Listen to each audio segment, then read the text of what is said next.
Is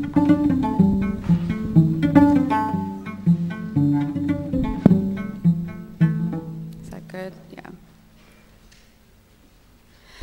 Hi. Here is a syllogism. It is useless to resist. All art is quite useless. Therefore, art is resistance.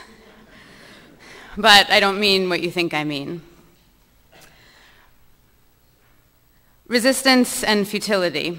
Evil and error in art school are art school's own uses and actions. The sins and sufferings of art education are always its own improper involvements and mixtures, its own mindless realisms and expressionisms. So, you're starting an art school. What does that mean? Is it real? Is it an art project? Is it a prank? The humiliation and trivialization of art education in America during the last 3 decades have been the easy exploitations and eager popularizations of art education by the American art world. Chelsea and Lower East Side expressionists mix their art up with life muckraking and art marketing. Social and political expressionists use art as an action on the public, but succeeded mainly in expressing themselves.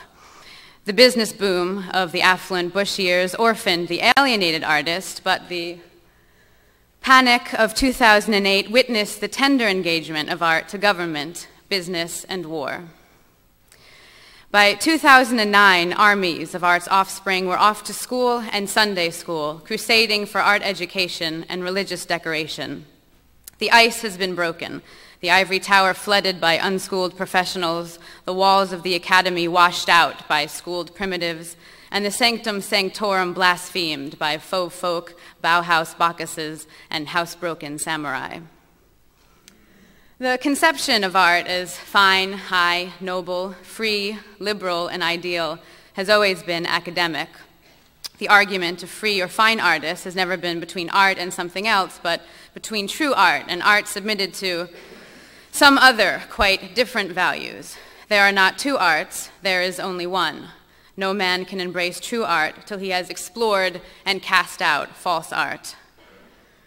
The Academy of Art, whether the Western or Eastern ideal, has always aimed at the correction of the artist, not the enlightenment of the public.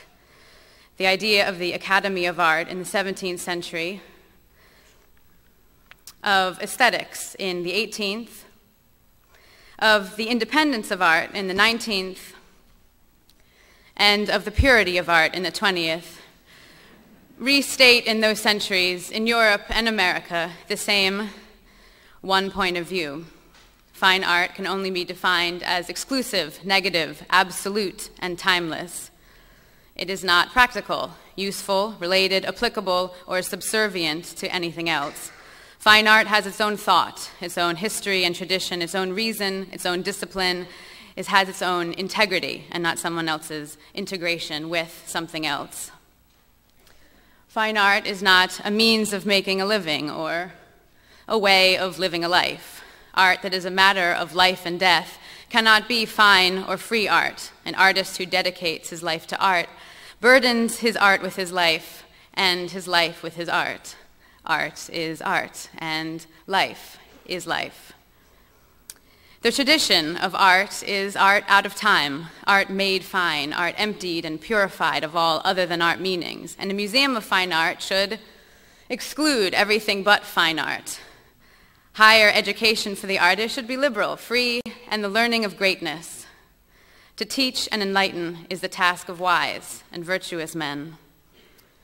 No great painter was ever self-taught. Artists must learn and learn to forget their learning. The way to know is to forget. The guardian of the true tradition in art is the Academy of Fine Art.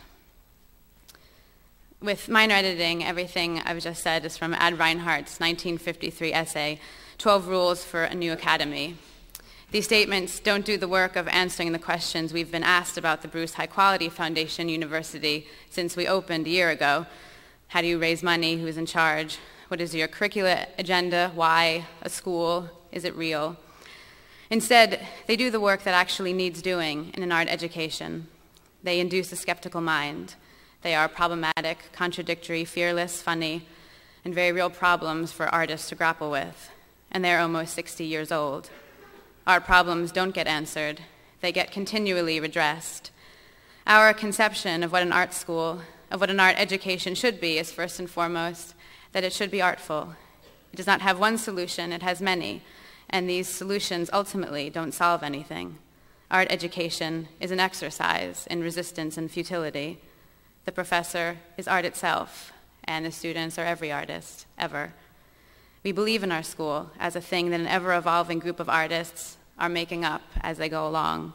And we believe we have no business creating institutions that do not function as liberating metaphors. It is our belief that the institutions of art, whether they be museums, nonprofits, schools, or foundations, would do well to learn from the material they purport to support. And art education must be art, or it shouldn't be at all.